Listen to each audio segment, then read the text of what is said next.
Hello friends, इस video में हम पढ़ने वाले हैं रेशे एवं वस्त्र, रेशे से वस्त्रों तक की पूरी प्रक्रिया।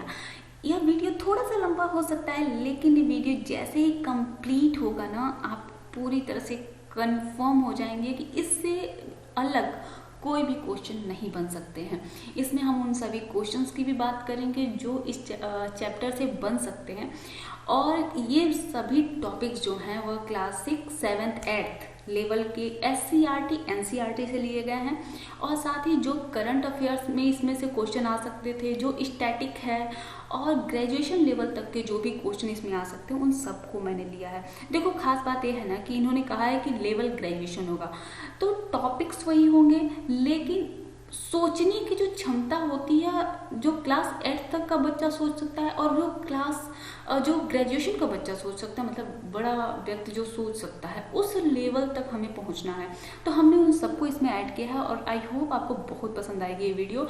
और इस वीडियो को देखने के बाद आपके पास कम से कम 50 से अधिक क्वेश्चन होंगे सिर्फ इन टॉपिक से रिलेटेड, और उसके बाद कुछ और क्वेश्चन बन ही नहीं सकते। इससे इतने ही क्वेश्चन बनने हैं, क्योंकि इसमें मैंने करंट भी ले लिया, स्टैटिक भी ले लिया, क्लास 8 तक का SCERT और NCERT भी ले लिया। मोस्टली STRT और NCERT के बुक्स में काफ़ी कुछ कॉमन है, बस थोड़ी सी चीज़ें हैं जो एक दूसरे से अलग हैं, थोड़ा सा विस्तार किसी में अलग है, किसी में ज़्यादा है, किसी में कम है। और उसके बाद ग्रेजुएशन में जो चीज़ें इससे रिलेटेड होती हैं, उन सबको भी मैंने ले लिया। तो चलो शुरुआत करते हैं हम इन वीडियोज़ की। इसमें जो टॉपिक्स हम लेने वाले हैं वे टॉपिक्स हैं: धागे का इतिहास, पादप रेशे, रेशेदार पौधों के उत्पादन के लिए कौन सी भूमि चाहिए, सूती धागे की कताई कैसे होती है, जानतोड़ रेशे मतलब जंतुओं वाले रेशे, ऊन, रेशम और संश्लेषित रेशे। यह क्लास 6, 7, 8 के पूरे टॉपिक्स हैं जो SCERT और NCERT में। अब इन्हीं टॉपिक्स को हम और ज़्यादा कैसे बढ़ा सकते हैं और ग्रेजुएशन लेवल तक कैसे ले जा सकते हैं, इनकी हम बात करेंगे। सबसे पहले हम बात करें अगर धागे के इतिहास की, तो देखो, पहले का जो मानव था वह मानव कपड़े तो पहनता नहीं था, क्योंकि एक गर्म जगह पे रहता था, तो उसे कपड़ों की आवश्यकता नहीं थी। लेकिन जैसे जैसे वो कभी ठंडी जगहों पे गया, कभी बरसात का मौसम आया, कभी ऐसी जगहों पे वो एक स्थान से जब दूसरे स्थान पर गया, तो उसे ठंड लगी, उसे कपड़ों की ज़रूरत महसूस हुई। तो उसने क्या किया कि कोई बड़े पत्ते या गुफाओं में चला गया, या बड़े पत्ते उसने ले लिए, उसे अपने शरीर पर लपेट लिया, उसे महसूस हो कि हाँ, अब ठंड नहीं लग रही है। ठीक ऐसे ही कुछ और वक्त बीता, तो जैसे कि हमारे यहाँ अगर हम बात करें भारत की, तो भारत में जो लोग रहते थे वे कहाँ, नदियों के किनारे रहते थे। तो कपास जो है वह उन्हीं नदियों के किनारे ही कपास की खेती हुई। कपास की खेती जब हुई तो उन्होंने कपास के वस्त्र बनाने शुरू किए, मतलब कपड़े बनाने शुरू किए। ऐसा सिर्फ उन्होंने उसको सिर्फ सिलाई नहीं हो सकती थी, तो उन्होंने ऐसे कपड़े बनाए शुरू, जैसे कि आज की साड़ियाँ हैं, धोती है, सर पे जो गमछा बांधते हैं, तौलिया बांधते हैं, वो सब जितनी सिलाई नहीं हुई है। तो ये जब चीज़ें बहुत पुराने तरीके से उस समय चली। ठीक ऐसे अगर हम बात करें अफ्रीका की, तो वहाँ पर भी दूसरे तरह के पौधों से वहाँ पर भी बनने शुरू हो गए थे। ठीक है, तो हम इस तरह से धीरे धीरे कपड़ों का विस्तार हुआ। सबसे पहले तो पादप रेशे बनने शुरू हुए, पादप रेशे से कपड़े बनने शुरू। उसके बाद में लोगों ने जब जानवर को पालने शुरू किए, तो फिर जंतु रेशे, और बहुत ज़्यादा जब विकास शुरू हो गया, तो फिर संश्लेषित रेशों का विकास हुआ। ठीक है, तो अब हम चलते हैं, सबसे पहले हम रेशों के प्रकार के बारे में जानें। तो देखो, रेशे मूलतः 2 प्रकार के होते हैं, एक तो प्राकृतिक और दूसरा कृत्रिम। प्राकृतिक रेशे वो होते हैं जो हमारी प्रकृति में उपलब्ध हैं, या तो पौधे में या फिर जंतुओं के द्वारा, और कृत्रिम वो होता है जो मानव स्वतः बनाता है। अब प्राकृतिक रेशे जो है पादप, अगर हम पौधों की बात करें तो मुख्यतः कपास, जूट, अलसी और नारियल। अलसी यानी तीसी भी इसी को कहते हैं। ठीक, तो कपास, जूट और अलसी और नारियल, इनसे जो वस्त्र बनते हैं, जो रेशे बनाए गए, वे प्राकृतिक रेशे कहलाए। अगर हम जंतुओं की बात करें तो भेड़, बकरी, यॉक और रेशम कीट, मतलब जिनसे कि रेशम बनता है, तो ये सभी रेशे जो मतलब जंतुओं से बने, वे जानतोड़ रेशे कहलाते हैं। और उसके बाद मानव ने जब और विकास किया, जैसे कि अगर हम बात करें रेशम की, तो सब जानते हैं कि रेशम सबसे ज़्यादा और सबसे पहले इसकी खोज कहाँ हुई थी, चीन में। तो चाइना ने लोगों को रेशम के बारे में नहीं बताया, काफ़ी दिनों तक इसने उसको छुपा के रखा। लेकिन उसके बाद धीरे धीरे जब उसका प्रचार हुआ तो यह काफ़ी महंगा था, बहुत ही ज़्यादा महंगा, और अब भी है, रेशम बहुत महंगा है। तो इसलिए यह सोचा गया कि अगर इसे सस्ता बना दिया जाए तो क्या हो, कि दिखने में तो वैसा ही हो, क्वालिटी वैसी हो, लेकिन वह लोगों को सस्ते में उपलब्ध हो जाए, आम जनता को भी वह उपलब्ध हो सके।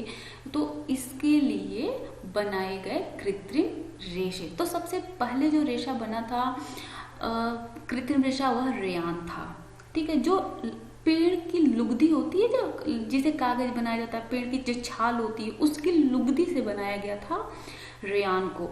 और उसके बाद यह क्वेश्चन पूछता है कि कृत्रिम रेशम किसे कहते हैं। ठीक है, तो जो रेयान बना वह कृत्रिम रेशम था। उसके बाद पॉलिएस्टर बना।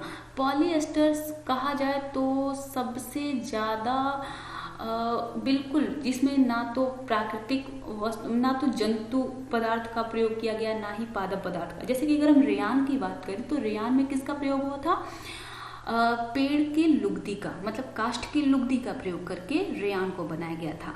तो एक तरह से कहें तो इसमें पादप का भी गुण था। लेकिन जो पॉलिएस्टर बना उसमें इन सब किसी भी चीज़ों का यूज नहीं किया, उसमें कोयले से बनाया गया। कोयला, पानी और हवा, इनसे बनाया गया पॉलिएस्टर। और आज पॉलिएस्टर कितना ज़्यादा फेमस है आप सब जानते हो, हर चीज़ है पॉलिएस्टर में। ठीक, तो पॉलिएस्टर, नायलॉन, एक्रिलिक, ये सभी पेट्रोलियम उत्पाद से बनाए जाते हैं कृत्रिम रेशे। ठीक है, अब हम चलते हैं और आगे बात करते हैं हम पादप रेशों की। तो पादप रेशों में हम 4 प्रकार के पादप रेशे पढ़ेंगे: कपास, अलसी या तीसी, पटसन या सनी और नारियल। जैसे कि अगर आप बस में बैठते हो तो बस की जिस सीट पे आप बैठते हो ना, उस सीट में जो रेशे होते हैं वह रेशे नारियल की जटा होती है। मोस्टली वह नारियल की जटा होती है। ठीक, वही नारियल की जटा उसमें भर के उसको बनाते हैं। तो जब ऐसी किसी, जैसे कभी सीट वगैरह बनानी हो या फिर कभी गद्दे जो बनते हैं ना, वे गद्दे के बीच में नारियल की जटा डाली जाती है। ठीक, तो यहाँ पर इसका प्रयोग किया जाता है। अब जो सबसे मुख्य चीज़ें हैं वह है कपास, रुई, अलसी, तीसी और पटसन, सनी या जूट, इसको कहते हैं। ठीक है, तो अगर हम बात करें सबसे पहले कपास की, तो कपास से हमें मिलता है रुई, और कपास को व्हाइट गोल्ड कहा जाता है क्योंकि बिल्कुल वाइट, जब आप देखते हो ना, अगर कपास के खेत को आप देखो तो दूर दूर तक ऐसा लगेगा जैसे बर्फ पड़ी हुई है, एकदम सब कुछ सफ़ेद दिखता है। जब एक बार इसके कपास गोलक फूट जाते हैं तो सब कुछ बिल्कुल सफ़ेद दिखता है, और यह हमारे देश में सबसे ज़्यादा होता है। ठीक, इसका उत्पादन बाकी देश की तुलना में सबसे ज़्यादा होता है, इसलिए इसको कपास को व्हाइट गोल्ड कहा जाए। इस तरह अगर बात करते हैं अलसी और तीसी की, तो अफ्रीका में नील नदी के किनारे इसका उत्पादन बहुत ज़्यादा हुआ, और इसके जो रेशे हैं, इसके तने के जो रेशे हैं ना, इसको फ्लैक्स कहा जाता है। इसी फ्लैक्स से अफ्रीका के लोग कपड़े बनाते थे। पटसन या सनई की बात करें तो यह जो जलोढ़ मिट्टी होती है वहाँ पर ये पाया जाता है, और इसे गोल्डन फाइबर करते हैं क्योंकि इसका कलर बिल्कुल गोल्डन ही होता है, बहुत ही चमकदार रंग होता है इसका। जैसे अगर बॉयज़ के लिए बात करें तो जूट के बोरे, और गर्ल्स की बात करें तो जूट के बैग, ये सब जानते होंगे। काफ़ी ज़्यादा अभी तो काफ़ी ये ट्रेंड में भी है जूट के बैग। और अगर बात करें तो सबसे ज़्यादा जूट के जो बैग वगैरह बनते हैं, ये बनते हैं बांग्लादेश में। बांग्लादेश हमारे देश के बगल में ही है ना, तो वहाँ भी ब्रह्मपुत्रा नदी वहाँ से भी आती है, वहाँ पे मतलब जाती है, तो वहाँ पर बहुत ही ज़्यादा मात्रा में जूट का उत्पादन होता है। ठीक है, तो वहाँ पर इसकी सबसे ज़्यादा अगर बात करें तो भारत में उत्पादन होता है, फिर बांग्लादेश में, और उसके बाद चीन में। अब हम बात करें ये बनते कैसे हैं, तो देखो सबसे पहले इनके तंतु निकाले जाते हैं। तंतु मतलब उसके रेशे निकाले जाते हैं। उन रेशों से धागे बनाए जाते हैं, उनको कई रेशों को एक साथ मिला के धागे बनाए जा सकते हैं। अगर आपने कभी किसी को जनेऊ देखा होगा तो जानते होंगे कैसे बनता है। या फिर दिवाली के दिन में, दिवाली में आप रुई से बाती बनाते हो ना, रुई की बाती जो दीपक जलाने के लिए, तो रुई की बाती देखो, अगर आप उसको खोलो तो देखो ढेर सारे बहुत ही पतले पतले पतले पतले उसमें रेशे हैं। उन्हीं रेशों को इकट्ठा करके और मोड़ के बनाया जाता है धागा, और इन धागों से बनते हैं कपड़े, और इन्हीं कपड़ों से बनते हैं वस्त्र। अब समझो ये कपड़ा और वस्त्र क्या है, तो एक जैसे अगर थान में बनता चला जाए, एक लंबाई में ऐसे इन सबको मिला के बनाते जाए तो उसको कपड़ा कहते हैं, और उन कपड़ों को एक स्पेसिफिक ड्रेस जब तैयार की जाती है तो उसे हम वस्त्र कहते हैं। अब बात करते हैं रेशेदार पौधों के उत्पादन के लिए कौन से तरह की भूमि की आवश्यकता होती है। तो सबसे पहले हम बात करेंगे कपास की। तो देखो कपास जो है ना, सबसे ज़्यादा कपास पाया जाता है, मतलब सबसे ज़्यादा अगर उत्पादन की बात करें तो कपास का सबसे ज़्यादा उत्पादन चाइना में होता है, ठीक है, सबसे ज़्यादा उत्पादन। और दूसरे नंबर पे है भारत। तो क्वेश्चन यही बनेगा कि भारत कपास के उत्पादन में भारत की कौन सी स्थिति है। तो सबसे ज़्यादा उत्पादन भारत जो है दूसरे नंबर पे है उत्पादन की दृष्टि में। और अगर हम उपभोक्ता की बात करें तो सबसे बड़ा उपभोक्ता है, मतलब पहले नंबर पे उपभोक्ता है, ठीक है। और पूरे विश्व का जो कपास होता है उसमें 23% 23% की हिस्सेदारी भारत की है। तो सोचो एक बहुत बड़ा हिस्सा भारत पूरे विश्व के कपास में योगदान करता है, ठीक है। और अगर हम जैविक कपास की उपज की बात करें तो यह 51% तक इसका उत्पादन करता है। अब यहाँ से एक जो इम्पोर्टेंट क्वेश्चन बनता है वह है कि विश्व कपास दिवस कब मनाया जाता है। देखो यह अभी दूसरा मनाया गया था 2020 में, मतलब 2019 से शुरू हुआ था विश्व कपास दिवस मनाना। तो 7 अक्टूबर को हर साल विश्व कपास दिवस मनाया जाता है। यह 2019 में पहला मनाया गया, 2020 में दूसरा और 2021 में तीसरा होगा, ठीक है। अब जो खास बातें हैं इसमें से जुड़ी हुई कि हमारे देश को भी एक कॉटन जो हमारे देश का है उसको एक लोगो और ब्रांड दिया गया उसी दिन।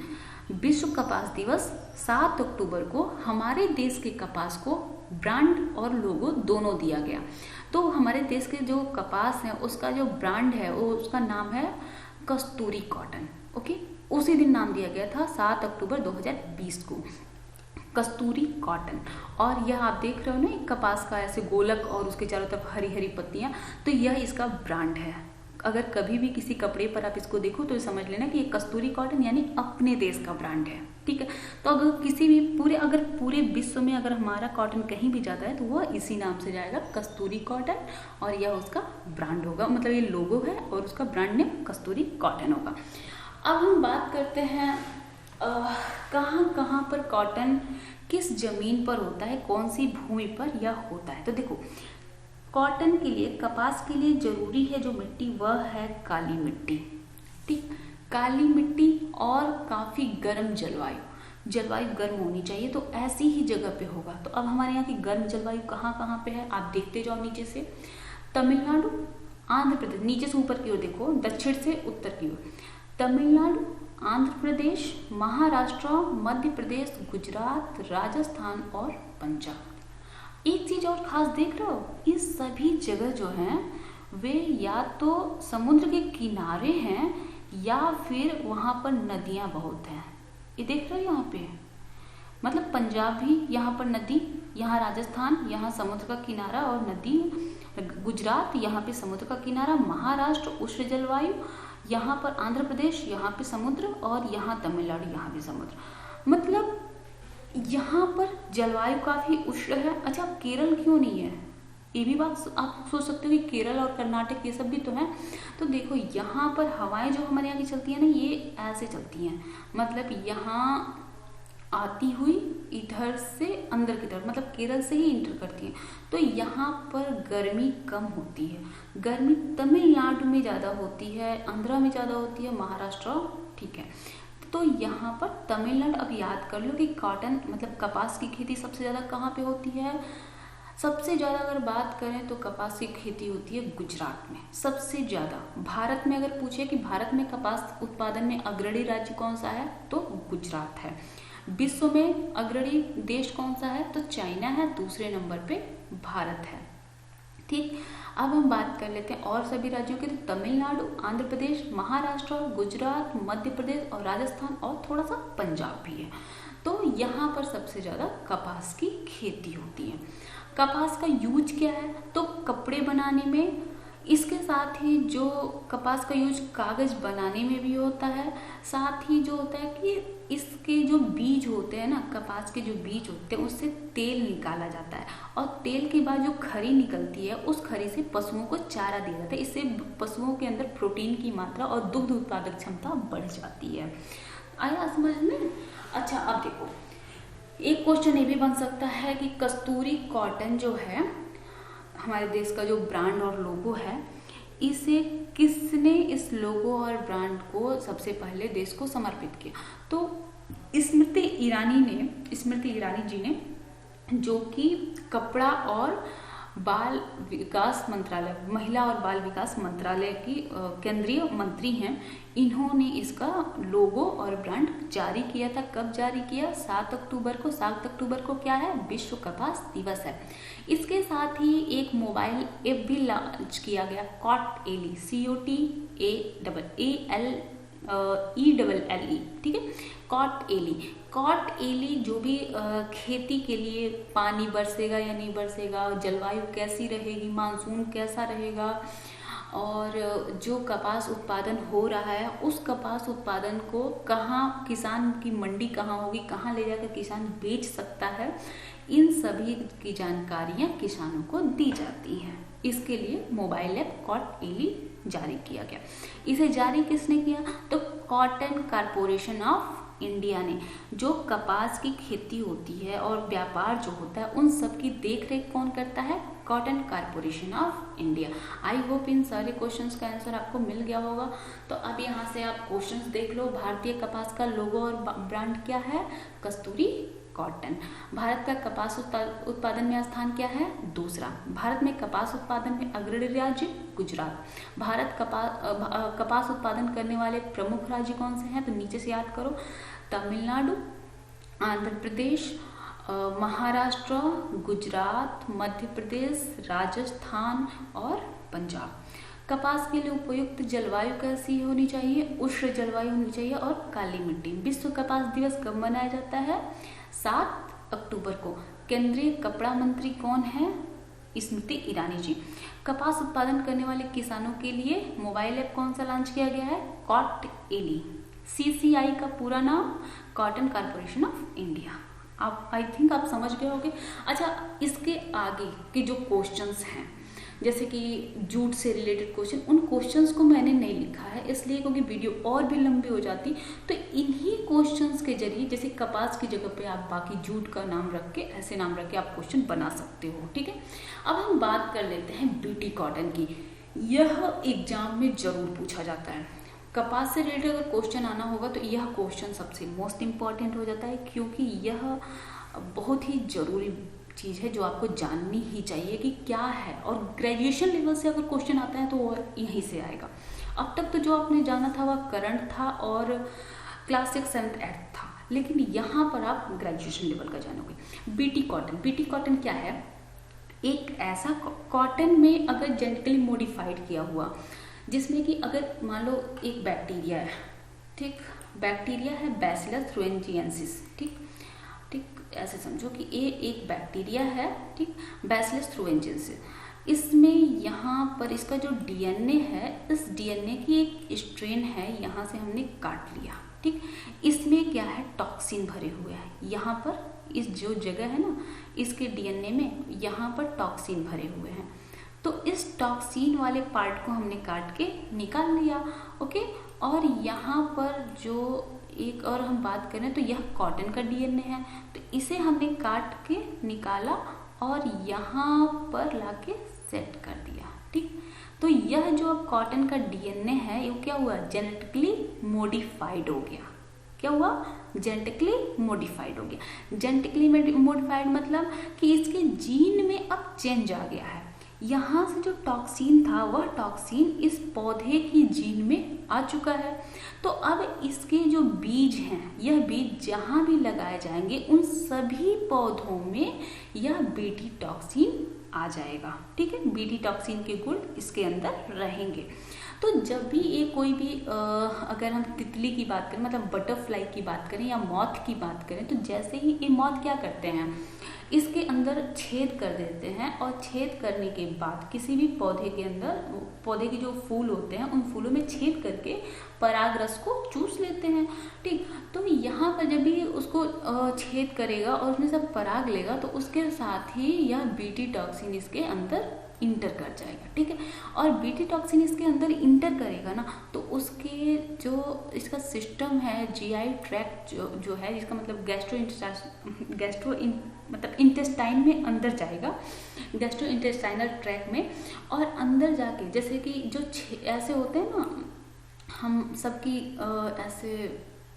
ऐसे बने हुए रेसे जो बने होते हैं हमारी इंटेस्टाइन के अंदर, तो उनकी कोशिकाओं को यह मार डालेगा। यहाँ जाके गलेगा और गलने के बाद उनकी कोशिकाओं को मार डालेगा और इस तरह से इनकी मौत हो जाएगी। ठीक है, तो अलग से पेस्टिसाइड हमें नहीं डालने पड़ते हैं। आई थिंक आप समझ गए हो कि बीटी कॉटन क्या है। BT cotton genetically modified cotton का प्लांट है। ठीक, यह कीड़ों से, जो भी कीड़े मकोड़े होते हैं उनसे रेजिस्टेंट होता है, मतलब उनसे प्रतिरोधी होता है उनका। अगर वे इसको खाने आते हैं तो वे खुद ही मर जाते हैं। और इसका फायदा ये होता है कि अलग से हमें उन पौधों पर कीटनाशक का प्रयोग नहीं करना पड़ता। इसलिए बीटी टॉक्सिन का, बीटी कॉटन का वो किया जाता है, इनका उत्पादन किया जाता है। सबसे ज़्यादा इसका उत्पादन होता है महाराष्ट्र में, गुजरात में और राजस्थान में। इन 3 जगहों पे इसका यूज सबसे ज़्यादा किया जाता है। अब बीटी कॉटन में यूज होने वाला बैक्टीरिया के स्ट्रेन कौन सी है, कौन सी बैक्टीरिया की स्ट्रेन यूज होती है, तो बैसिलस थ्रुएनजिएंसिस की। ठीक है, ये नाम याद करना। बीटी कॉटन से किससे बनता है, बैसिलस थ्रुएनजिएंसिस की स्ट्रेन से बनता है। ठीक है, अब कॉटन का साइंटिफिक नाम क्या है, गॉसिपियम। ठीक, अगर हम बात करें, सिर्फ जीनस की बात हमने किया है, इसके बहुत सारे स्पीसीज होते हैं, तो जीनस कौन सा है, गॉसिपियम। ठीक है, किस फैमिली से बिलोंग करता है, तो मालवेसी फैमिली से। ठीक, कॉटन किस फैमिली से बिलोंग करता है, मालवेसी फैमिली से। अच्छा, एक बात, ये जो खूबसूरत सी तितली और मॉथ आप देख रहे हो ना, ये लेपिडोप्टेरा ऑर्डर से बिलोंग करते हैं। लेपिडोप्टेरा ऑर्डर में बहुत सारे जीव आते हैं। उन सभी जीवों को, उन सभी कीड़ों को, सिर्फ कीट ही आते हैं, इंसेक्ट आते हैं लेपिडोप्टेरा में। तो लेपिडोप्टेरा में जितने भी इंसेक्ट आते हैं, उन सभी इंसेक्ट को बीटी कॉटन उन सब के लिए रेजिस्टेंट है। आया समझ में? तो इन सब से इसका बचाव हो जाता है। ओके, तो आई होप आप इसको समझ गए होंगे। तो इससे जो क्वेश्चन बनते हैं उनकी हम बात कर लें। बीटी कॉटन का स्ट्रेन किस बैक्टीरिया से लिया जाता है, तो बैसिलस थ्रुएनजिएंसिस से। ठीक है, बीटी कॉटन किसके लिए रेजिस्टेंट है, तो बटरफ्लाई और मॉथ के लिए। बटरफ्लाई का किस ऑर्डर के अंतर्गत आता है, तो लेपिडोप्टेरा। ठीक, अब अगला क्वेश्चन आता है, कॉटन का साइंटिफिक नेम क्या है, तो गॉसिपियम स्पीसीज। ठीक, कॉटन किस फैमिली से बिलोंग करता है, मालवेसी फैमिली से। ठीक, अब अगला क्वेश्चन ये बनता है,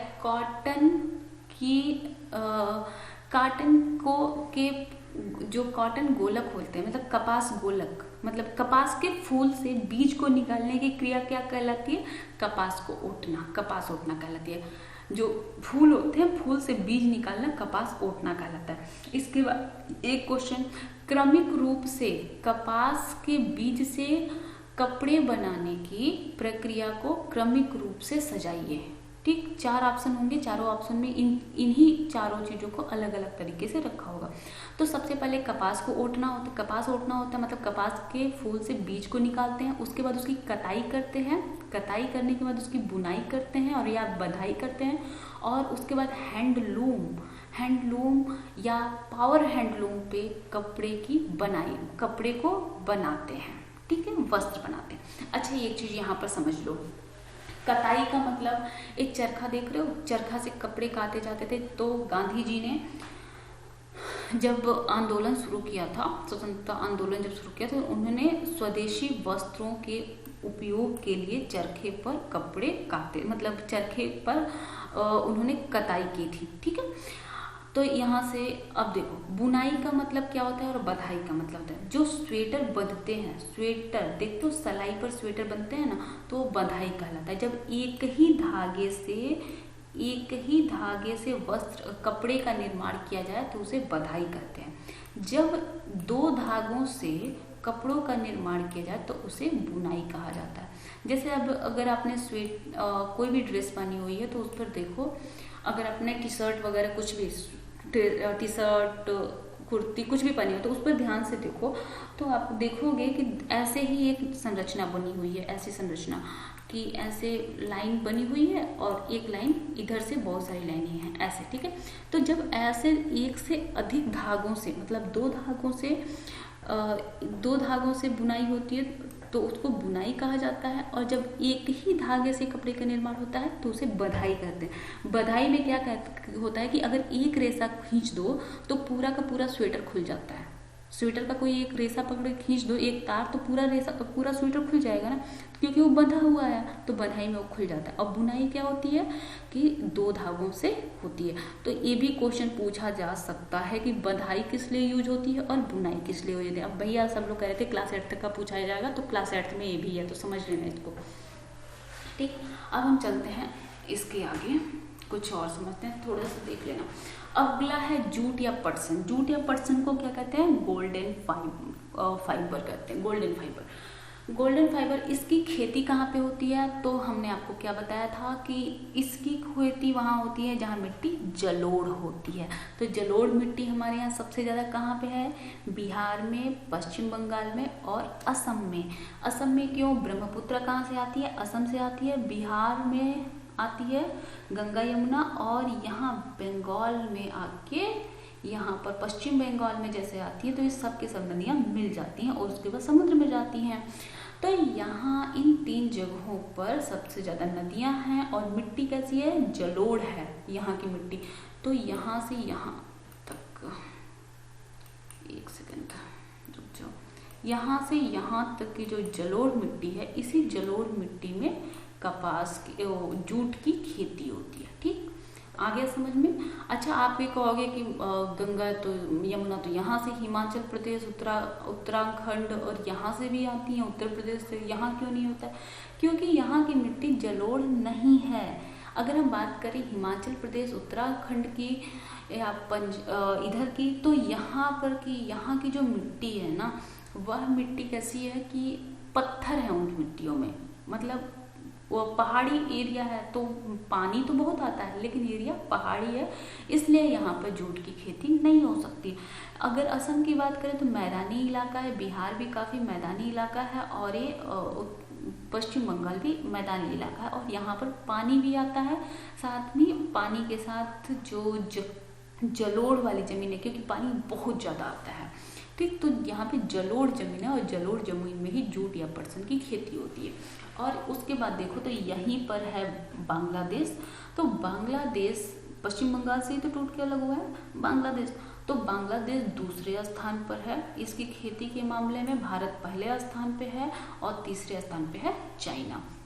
ठीक, इसकी बुआई कब होती है? तो वर्षा ऋतु में 2 से 3 महीने बाद ये पौधे काफ़ी लंबे, ये देख रहे हो बीच में ये जो पौधे हैं ये काफ़ी लंबे हो जाते हैं, 15 फीट तक लंबे हो जाते हैं। मतलब आप अपनी छत समझ लो कि घर से पहली मंजिल की जो छत होती है इतनी ऊंचाई तक कम से कम ये लंबे हो जाते हैं। और इतने लंबे पौधे जब हो जाते हैं तो अभी इनमें जब फूल लगते हैं ना, तो फूल लगते ही इनको काट दिया जाता है और काट के बोझ में बांध के इनको तालाब में फेंक दिया जाता है। ऐसे तालाब में, नदी में ऐसे फेंक दिया जाता है। ठीक, तो 15-20 दिन बाद क्या होता है कि इनकी रेटिंग होती है। रेटिंग का मतलब होता है कि कीड़े, मतलब वो कीड़े नहीं, माइक्रोब्स, सूक्ष्म जीव इनमें लग जाते हैं और इनको सड़ा देते हैं। सड़ाने के बाद क्या होता है कि उसी सड़ाने की क्रिया को रेटिंग करते हैं। सड़ाने में क्या होता है कि जो बाहर की जो छाल होती है ना, जैसे अगर एक तना है तो तने के बाहर की जो छाल है वह इससे अलग हो जाती है। ठीक है, वह अलग हो जाती है। तो उसके बाद उसको जब निकाला जाता है और निकाल के उसको बाहर करके अलग कर दिया जाता है, अलग करके उसको पीट उठ के साफ कर लिया जाता है। तो ये कहलाती है रेटिंग। रेटिंग अगर क्वेश्चन भी आता है कि रेटिंग किसे कहते हैं, तो रेटिंग उसे कहते हैं कि जब जूट से, उसके जूट के तने से छाल के अलग होने की क्रिया को रेटिंग कहते हैं। ठीक है, तो यहाँ पर ये समझ लो। अब अगर इसका बात करें यूज क्या है, तो बोरा बनाने में, बैग बनाने में, कागज़ बनाने में, बहुत सारी चीज़ों में इसका यूज होता है, रस्सी बनाने में वगैरह वगैरह इसका यूज होता है।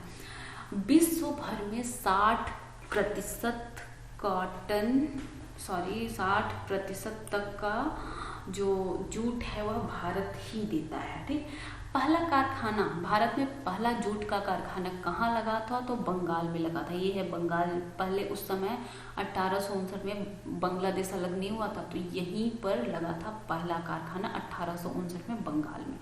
ठीक, अगला अब हम बात करेंगे जांतौ रेशे की। जांतौ रेशा मतलब, अच्छा क्वेश्चन तो आप समझ गए होंगे इसके क्या क्या क्वेश्चन आएंगे। कहाँ पाया जाता है, सबसे पहला कारखाना कहाँ खुला था, भारत में पहला राज्य कौन, सबसे प्रथम कौन सा राज्य है प्रथम स्थान पर, विश्व में भारत कौन से स्थान पे है, और इसका क्या प्रयोग है, इसकी बुआई कब होती है, और सबसे इम्पोर्टेंट रेटिंग के बारे में। ठीक, तो आ जाते हैं हम अगले टॉपिक पे। अगला टॉपिक है जांतौ रेशे।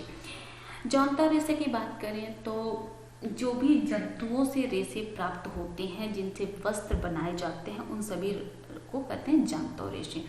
अब जांतौ रेशे बनाए जाते हैं, जो ये रेशे प्राप्त किए जाते हैं बकरी से, यॉक से, भेड़ से, लामा और एल्पेका से। अच्छा, अब बात करें बकरी की, तो अंगोरा बकरी और कश्मीरी बकरी ये पाई जाती हैं जम्मू और कश्मीर में। याक पाया जाता है लद्दाख और तिब्बत में। लामा और एल्पेका पाए जाते हैं दक्षिण अमेरिका में। और मरीनो भेड़ पाई जाती है न्यूजीलैंड में। यहाँ से एक क्वेश्चन बनता है कि विश्व की सबसे उन्नत किस्म की जो ऊन है वह किसका होता है। विश्व का सबसे उन्नत किस्म का ऊन किस भेड़ का होता है, तो वह है मरीनो भेड़। मरीनो भेड़ का जो ऊन होता है वह सबसे बेहतर किस्म का होता है, सबसे अच्छा होता है। अब हम बात करें अंगोरा बकरी की, जम्मू में पाई जाती है। अच्छा, कश्मीरी बकरी की जो पश्मीना शाल होता है ना, पश्मीना शाल, वह इसी कश्मीरी बकरी के बालों से बनाया जाता है। पश्मीना शाल बहुत ही हल्का होता है। और अंगोरा बकरी की बात करें तो अंगोरा ऊन जो होता है, अंगोरा ऊन, वह अंगोरा बकरी से बनाया जाता है। ठीक है, अब आगे आते हैं तो एक टॉपिक ये बता कि सेलेक्टिव ब्रीडिंग किसे कहते हैं। जो क्वेश्चन आएगा वो ये होगा कि सेलेक्टिव ब्रीडिंग किसे कहते हैं।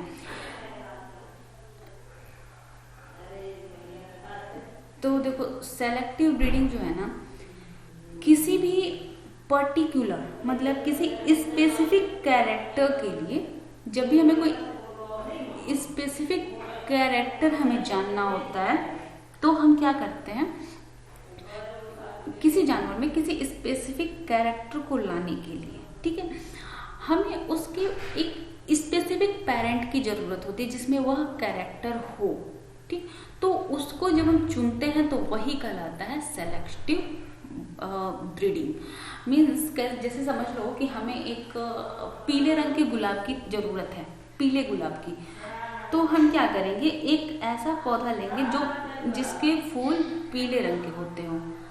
ठीक, अब उसके बाद हम क्या करेंगे, उस पीले रंग के फूल को लेने के बाद उस पीले रंग के फूल की कटिंग करेंगे और उसे हम ऐड कर देंगे किसी दूसरे कलर के फ्लावर के प्लांट पे। ठीक है, तो हमने जो सेलेक्ट किया वो क्या है, पर्टिकुलर फिनोटाइप हमें उसका मिल जाएगा। ठीक, जैसे कि समझ लो हमें अगर ज़रूरत है, जैसे कि कोई ऐसा कैटल जिसमें बहुत ज़्यादा मांस हो, जैसे मांस के लिए अगर किसी का प्रोडक्शन कराना है, हमें मीट प्रोडक्शन के लिए अगर हमें चाहिए कोई जंतु, तो हम एक ऐसा जानवर खोजते हैं जो बहुत ज़्यादा जिसके अंदर मांस हो। ठीक है, और उसकी ब्रीडिंग कराते हैं हम। ठीक है, तो जो हमें अगली पीढ़ी के जानवर मिलेंगे जो अगली पीढ़ी का जो भी हमें जंतु मिलेगा उसमें मांस की क्षमता बहुत ज़्यादा होगी, मतलब मीट प्रोडक्शन की क्षमता बहुत ज़्यादा होगी। जैसे अगर हम बात करें इनकी, देख लो जैसे कि कोई ऐसा है जो चिकन है, बहुत ही कम वेट है उसका, लाइट वेट है, तो अगर हमें चाहिए कि इसी से हमें एक जो अगली पीढ़ी के जो चिकन हो उनमें बहुत ज़्यादा मीट बहुत ज़्यादा हो, तो उनका वजन ज़्यादा हो, साइज में बड़े हों, तो हम एक ऐसे पेरेंट के साथ इनकी ब्रीडिंग कराएंगे, मतलब मीटिंग कराएंगे जो काफ़ी ज़्यादा काफ़ी ज़्यादा जिसमें एक क्रिया हो सकती हो, जो काफ़ी ज़्यादा इसमें मीट हो, ठीक है। तो हमारे अगले जो पीढ़ी आएगी चिकन की, उसमें यह क्वालिटी होगी। अब जैसे कि हम बात करें यहाँ पर देखो ट्यूलिप के फूलों की, तो एक पर्टिकुलर फिनोमेना हमें चाहिए था, एक पर्टिकुलर अगर हमें कलर चाहिए, ऑरेंज कलर, ठीक है, तो ऑरेंज कलर के लिए हम ऐसी ब्रीडिंग कराएंगे और हमें ऑरेंज कलर की फ्लावर्स अगली पीढ़ी में मिल जाएंगे। जैसे मेंडल्स लॉ आप कह सकते हो, मेंडल्स लॉ का हम यहाँ पर यूज करते हैं, तो इसी को हम कहते हैं सेलेक्टिव ब्रीडिंग, पर्टिकुलर फेनोटाइप। अब हम आ जाते हैं कि कुछ और भेड़ों की नस्ल के बारे में जानेंगे और किस तरीके से रेसे से ऊन बनता है, तो इनकी जो पूरी एक प्रक्रिया है उनके बारे में जानेंगे। तो सबसे पहले करते हैं बालों की कटाई, उसके बाद अभिमार्जन करते हैं। अभिमार्जन का मतलब क्या होता है? साफ करना। तो अभिमार्जन दो तरह से करते हैं, सबसे पहले तो पानी में डालकर धो के, और उसके बाद निकालने के बाद हम उसे मशीनों के द्वारा अभिमार्जन करते हैं। उसके बाद उनकी छटाई की जाती है। छटाई का मतलब होता है छोटे और बड़े ऊनों को, जो थोड़े मुलायम हैं, थोड़े से लंबे हैं, उनको अलग करना। उसके बाद कताई में सबको एक साथ मिला के और फिर उनको लंबे रेसे के समान बनाया जाता है। फिर उनको रंगा जाता है, रंगाई, और रंगाई करने के बाद फिर उनको धागा बनाया जाता है। मतलब फिर से उनको, अब चूंकि उलझ चुके होते हैं, रंगने के बाद उलझ जाते हैं, तो फिर उनको सही करके धागा बनाया जाता है। और धागा बनाने के बाद उनको गोल गोल जैसे भी उनको एक शेप देना है, वह शेप दिया जाता है, उसको कहते हैं रीलिंग। ठीक है, तो एक क्वेश्चन ये बनता है कि रीलिंग की प्रोसेस क्या होती है। तो धागे को बालों से, जो बाल होते हैं उन बालों को धागे में बनाने की जो प्रक्रिया है वह कहलाती है रीलिंग। अब आते हैं भेड़ों की कुछ भारतीय नस्लें और यह कहाँ पाई जाती हैं और इनका यूज क्या होता है। इससे क्वेश्चन जरूर बन सकते हैं, तो याद कर लेना। तो पहला है लोही। लोही राजस्थान में पाई जाती है, लोही भेड़, और इसकी गुणवत्ता काफ़ी अच्छी होती है, तो इसे स्वेटर बनाए जाते हैं। उसके बाद रामपुर बुशायर। रामपुर बुशायर ऊन जो भेड़ होती है वह हिमाचल प्रदेश और उत्तर प्रदेश में पाई जाती है। इस तरह से जो नली भेड़ है, नली भेड़ राजस्थान, हरियाणा और पंजाब में पाई जाती है। बाखरवाल जो भेड़ है वह जम्मू और कश्मीर में पाई जाती है। इसका ऊन होता है वह काफ़ी बेहतर होता है और इसके शॉल बनाए जाते हैं। मारवाड़ी ऊन जो होता है वह गुजरात में पाई जाती है, मारवाड़ी भेड़। पाटनवाड़ी भेड़ भी गुजरात में पाई जाती है। होजरी के जो कपड़े बनते हैं वह पाटनवाड़ी भेड़ से बनते हैं। ठीक, अब हम आगे बढ़ते हैं, तो आती है एक डिजीज की बात, सॉर्टस डिजीज, एंथ्रैक्स। यह काफ़ी फेमस, मतलब एक है तो सीधे मौत होती है इससे, अगर पता ना चले तो सीधे मौत हो जाती है। कई बार यह स्किन में होता है, और सॉर्टर डिजीज जब एंथ्रैक्स ब्लड में पहुंच जाए तो उसे सॉर्टर डिजीज कहते हैं। बैसिलस एंथ्रेसिस बैक्टीरिया जो ग्राम पॉजिटिव होता है, इसकी वजह से होता है यह disease, sorters disease. Sorters disease, यहाँ पर एक गलती हो गई है हमसे, इसको हमने अंडरलाइन नहीं किया, एंथ्रेसिस, ठीक है। तो बैसिलस एंथ्रेसिस की वजह से होता है एंथ्रैक्स डिजीज। एंथ्रैक्स डिजीज जब रुधिर में, मतलब ब्लड में पहुंच जाता है तो सॉर्टस डिजीज कहलाता है।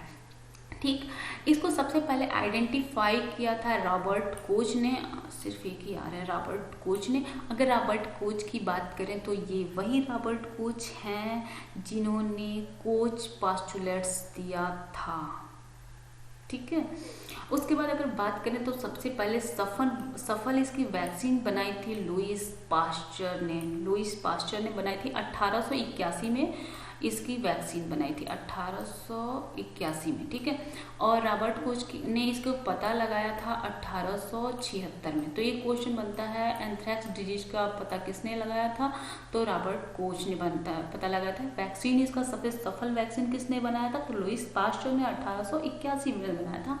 एंथ्रेक्स डिजीज सभी उन पशुओं में हो सकता है जिनमें इसको खुर पका, जैसे कि एंथ्रेक्स डिजीज उन सब में हो सकता है जो और ये पत्तियां खाते हैं, ठीक है, जैसे बकरी, भेड़, गाय, भैंस, इन सभी जानवरों में एंथ्रेक्स डिजीज हो सकता है। सबसे पहले जो पता लगाया था रॉबर्ट कोच ने, उन्होंने एक गाय में लगाया था कि एंथ्रेक्स डिजीज उसमें हुआ था।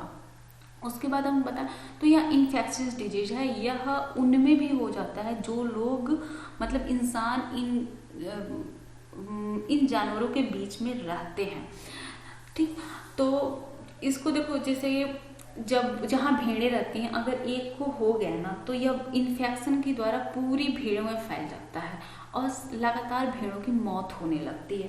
तो इसका कोई भी इलाज, वैक्सीन ही इसका इलाज है, वैक्सीन दिया जा सकता है, तो ये फिर नहीं होगा। वैक्सीनेशन अगर कर दिया जाए तो या फिर एंटीबॉडी इसको दिया जा सकता है। लेकिन एंटीबॉडीज देने का मतलब ये होता है कि अगर तत्काल पता चल जाए तब तो ठीक होता है, अगर पता नहीं चलता तो काफ़ी दिक्कत हो जाती है। ये अगर हम बात करें इसमें होता क्या है, तो देखने पर अगर ऊपर ही ऊपर दिख रहा है तो चारों तरफ, मतलब जहाँ भी इसके दाग दिखाई देंगे चारों तरफ एक उभरा हुआ जगह होगा और बीच में पूरा काला काला सा, पूरा काला और गड्ढे जैसा होगा और यहाँ से लगातार पस निकलता रहता है, बाहर से यहाँ पे लगातार पस निकलता रहता है, ठीक है।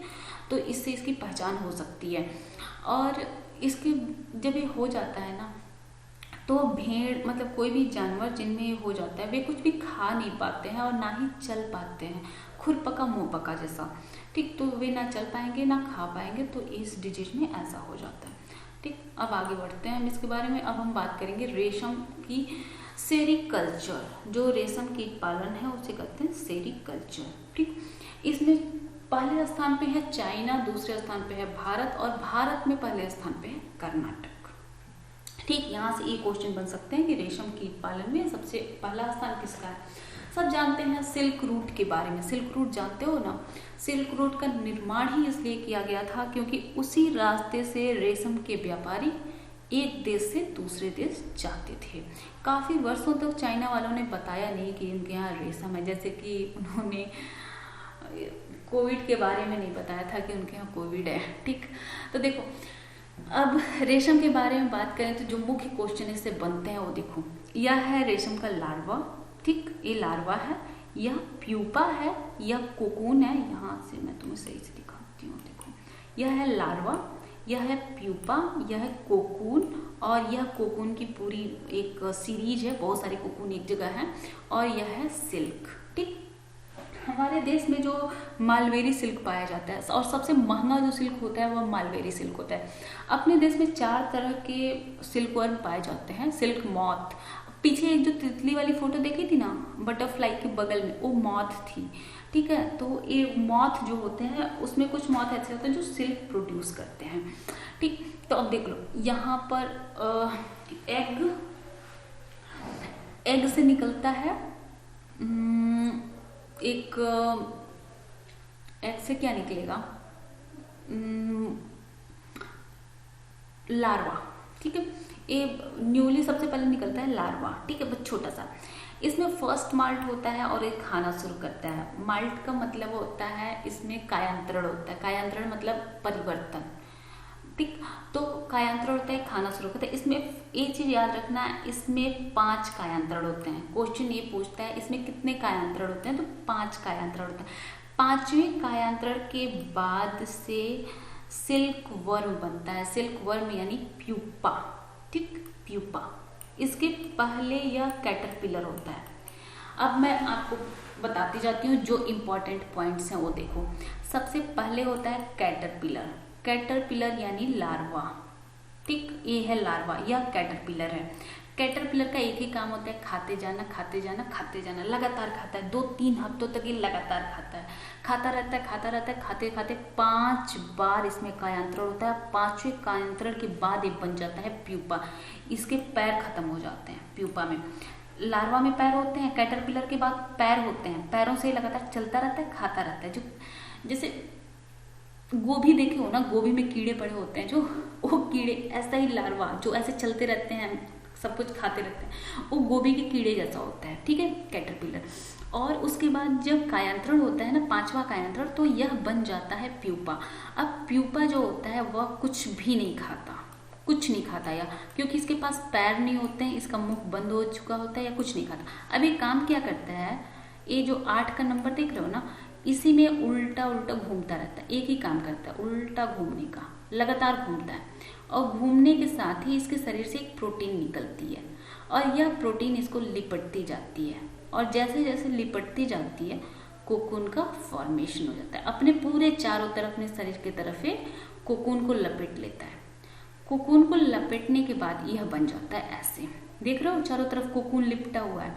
इसके बाद जब ये पूरी तरह से लिपट जाता है तो कुछ दिनों बाद क्या किया जाता है, इसको उबलते हुए पानी में, मतलब अगर 97 डिग्री सेल्सियस के टेम्परेचर का पानी जब उबलना, 100 डिग्री सेल्सियस पहले उबलता है, उसके बाद उसको टेम्परेचर लो किया जाता है, 97 डिग्री सेल्सियस लाया जाता है, और उसके बाद इनको उसमें डाल दिया जाता है। इस जितने भी कोकून होते हैं ना, उनको उसमें डाल दिया जाता है। तो अंदर जो प्यूपा है वह मर जाता है, और यह कोकून के जो रेसे हैं वे रेसे अलग हो जाते हैं। फिर उनको क्या किया जाता है, उनको अलग से, उनको मशीनों के द्वारा रेशे को बाहर निकाल लिया जाता है। और एक रेसे में ना, एक कोकून में 500 मीटर तक लंबा रेशा होता है। सोचो इस कितना घुमा होता है, कितना खा के घूमता है सिर्फ है। तो इसमें 500 मीटर तक लंबे रेशे होते हैं, ठीक है। तो इन रेसों को निकाला जाता है, और निकालने के बाद इनकी रीलिंग की जाती है, और रीलिंग के बाद ऐसे धागे बनाए जाते हैं। आ गया समझ में? तो इसमें जो कैटरपिलर, कैटरपिलर के बाद प्यूपा, प्यूपा के बाद कोकून, ये 3 चीजें याद रख लेना, कैटरपिलर, प्यूपा, कोकून, CPC, ये ऐसे याद कर लेना, CPC, कैटरपिलर, प्यूपा, कोकून। और इसी कोकून से क्या बनता है, धागा, थ्रेड बनता है। क्योंकि क्वेश्चन यही पूछेगा कि कैटरपिलर कौन सी अवस्था होती है, प्यूपा कौन सी अवस्था है, कोकून कौन सी अवस्था है, इसी में से कुछ एक क्वेश्चन पूछ सकता है। अब भारत में यह कहाँ पाया जाता है, तो भारत में सबसे ज्यादा जो मलबरी सिल्क पाया जाता है, मलबरी कोकून जो होते हैं, मलबरी सिल्क वर्म जो पाए जाते हैं, वे पाए जाते हैं कर्नाटका में। जानते हो ना, कर्नाटका में, केरल में, यहाँ पर हरियाली बहुत है, ठीक है, पौधे बहुत है। तो यहाँ पर सहतूत के पौधे हैं, मलबरी का मतलब सहतूत के पौधे। ये तूत तो खाई होगी ना सबने खाई होगी लगभग, खट्टा खट्टा काला काला, ठीक। तो इसमें यहाँ पर सबसे ज्यादा पाया जाता है मलबरी सिल्कवर्म, और सबसे महंगा यही होता है। उसके बाद ये जम्मू में भी पाया जाता है। और उसके बाद अगर हम बात करें मूंगा, उसके दूसरे नंबर पे आता है मूंगा। तो मूंगा पाया जाता है असम में, असम के जंगलों में मूंगा पाया जाता है। और ईरी पाया जाता है यहाँ उड़ीसा में, आसाम में। और अगर बात करें टसर सिल्क वर्म की, तो टसर सिल्क वर्म उत्तर प्रदेश में, बिहार में, छत्तीसगढ़ में, और थोड़ा सा मध्य प्रदेश में, इन सारी जगहों पर पाया जाता है। मतलब देखो, जहाँ जंगल होंगे वहीं तो पेड़ होंगे, जहाँ पेड़ होंगे वहीं सब पाए जाएंगे, ठीक। तो यहाँ पर ये सब पाए जाते हैं। अब देख लो एक बार भाई, बात कर लेते हैं अपने देश में कहाँ कहाँ है। तो आंध्र प्रदेश, आसाम, बिहार, गुजरात, जम्मू कश्मीर, कर्नाटका, छत्तीसगढ़, महाराष्ट्र, तमिलनाडु, उत्तर प्रदेश और वेस्ट बंगाल में एक पाए जाते हैं सिल्क वर्म। लेकिन अगर क्वेश्चन पूछता है भारत में सबसे ज्यादा कहाँ पाए जाते हैं ये सिल्क, तो क्या होगा, कर्नाटका में। कर्नाटका समझ लो इनका गढ़ है, किसका, मलबरी सिल्क वर्म का। अब हम बात करेंगे संश्लेषित रेशे की, ठीक। तो बात करें अगर संश्लेषित रेशे की, तो देखो संश्लेषित रेशे में सबसे पहला जो संश्लेषित रेशा बनाया गया था वो था रेयान। रेयान मतलब कृत्रिम रेशम, ठीक है। और यह किससे बनाया गया था, पेड़ की लुगदी से, मतलब काष्ठ की लुगदी से बनाया गया था। अब बात करें सबसे पहला पूर्ण संश्लेषित रेशा, तो सबसे पहला पूर्ण संश्लेषित रेशा था नायलॉन। इसे 1931 में बनाया गया, और यह सिर्फ कोयला, ऑक्सीजन और पानी से बनाया गया था, ठीक। संश्लेषित क्या वो रेशे क्या होते हैं? तो संश्लेषित रेशे होते हैं पॉलीमर या बहुलक। ठीक, पॉलीमर, पॉली का मतलब क्या होता है? बहुत ज्यादा, और मर का मतलब होता है यूनिट। बहुत सारे यूनिट जब एक साथ जुड़ जाते हैं तो कहलाते हैं पॉलीमर या बहुलक। अब देखो, बात करें रेयान की, तो जैसे कि मान लो हम बात करें कॉटन की। कॉटन क्या है? सेल्यूलोज होता है। कॉटन क्या होता है? पूछा भी जाता है। कॉटन क्या होता है? सेल्यूलोज होता है। और सेल्यूलोज किससे बना होता है? ग्लूकोज से। सेल्यूलोज किससे बना होता है? ग्लूकोज से। इसी ग्लूकोज का पॉलीमर है सेल्यूलोज। ठीक, ग्लूकोज का पॉलीमर क्या है? सेल्यूलोज। ठीक ऐसे ही जो संश्लेषित रेशे होते हैं वह किसी न किसी चीज के पॉलीमर होते हैं। मोस्टली ये किसके पॉलीमर होते हैं? पेट्रोलियम उत्पादों के। जो पेट्रोलियम पदार्थ पाए जाते हैं ना, उन्हीं के पॉलीमर होते हैं। ठीक है, तो सबसे पहला संश्लेषित रेशा कौन सा था? नायलॉन था, और 1931 में इसे बनाया गया। उसके बाद हम बात करें पॉलीएस्टर। एस्टर का मतलब जानते हो? एस्टर, जो भी फल है, जैसे आम में एक अलग सी गंध होती है, अमरूद में एक अलग सी गंध होती है, हर फलों में एक अलग गंध होती है, नींबू में एक अलग सी गंध होती है। यह गंध किसकी वजह से होती है? एस्टर की वजह से। फलों में गंध किसकी वजह से होती है? एस्टर की वजह से। और इसी एस्टर का जब पॉलीमर बनता है तो वह पॉलीमर कहलाता है पॉलीएस्टर। समझ में आ गया? एस्टर का बहुलक क्या है? पॉलीएस्टर। पॉलीएस्टर बहुत तरह के होते हैं। अगर हम मुख्य की बात करें तो टेरिलीन, जिससे कि कपड़े बनाए जाते हैं। टेरिलीन से क्या बनते हैं? कपड़े बनते हैं।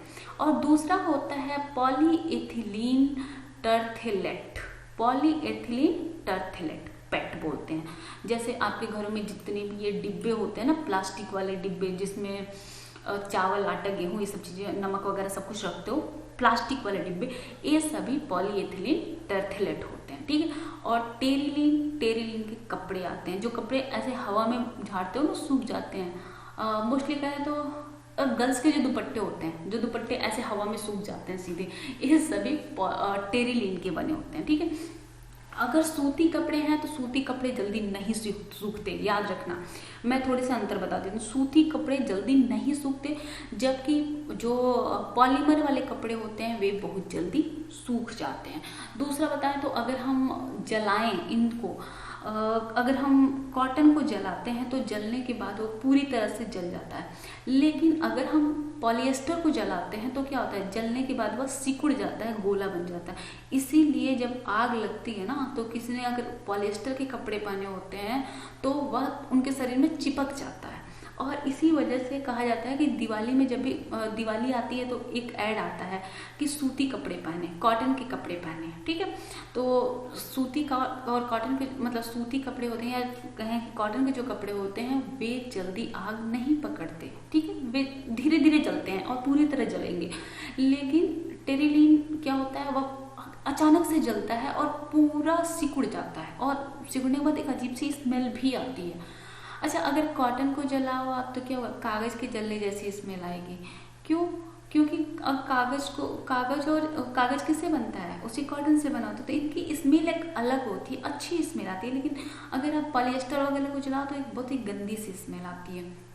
अगर हम रेशम को जलाएं तो रेशम से जैसे रेशम में प्रोटीन होता है ना, तो प्रोटीन की जैसे जलता है, जैसे नाखून वगैरह जले, कोई चमड़ा वगैरह कुछ जले, तो जो स्मेल आती है ना, वैसी वाली स्मेल आती है उसके जलने से।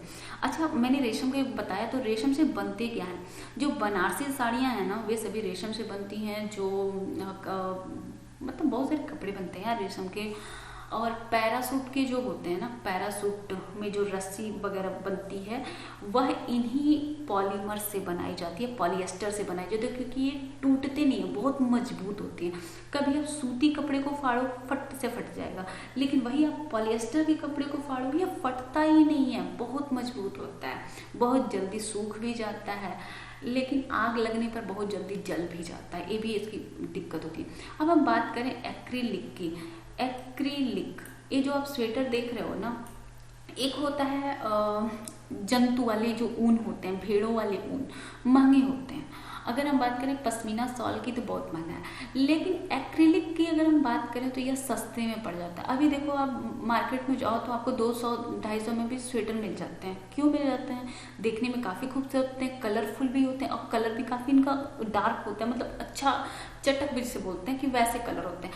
ऐसे क्यों होते हैं? क्योंकि ये सस्ते में पड़ते हैं, ये संश्लेषित करके बनाए हुए होते हैं, तो एक्रिलिक होते हैं, इसीलिए आपको सस्ते में भी काफ़ी अच्छी चीज़ें आपको दिखने में मिल जाती हैं।